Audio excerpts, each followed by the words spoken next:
get to the finals, we're up 2-1. We're like, oh, we got, it's our time. Like, we're about to go get it. Yeah. Game 4, we're leading the entire way. We're like, oh, we get 3-1. We might go back to Golden State and win this. You know Steph wasn't having that shit. Man. Charlotte, North You Carolina know boys, Steph man. wasn't having that shit. That man was different. Oh, my God. Different, He went bro. nuclear. It's like one of those things where I look back at it and I'm like, he's tough. Bro, you were on the floor with greatness.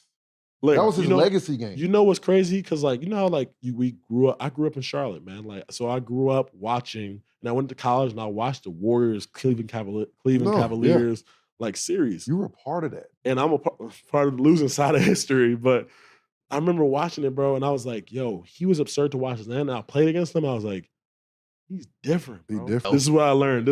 I said, KD is the hardest person to guard in the league by far, in my eyes. But Steph Curry is the most impactful player on a team in the league. Because the gravity. Bro, the gravity. You have to guard him as well on the ball as you do off. Like, once he gets off the ball, you're probably more scared of him off the ball than you are on. Andrew Wiggins was huge in that series. Yeah, he was locking up, playing hard. Like, that's Andrew Wiggins you never really see. Yeah. For some reason, we ended up losing that game in game 4, and we heard them celebrating. I come in the locker room, we're like, yo, y'all heard them celebrating? So we're hearing them scream, like Draymond screaming, hype and stuff like that. Like, they fucked up, and we're like, man, them like, they hype as hell, knowing they barely won this game. We good. Yeah. The way Draymond tells it is that they knew they were going to win the championship. The way I look at it is they had a breath of life.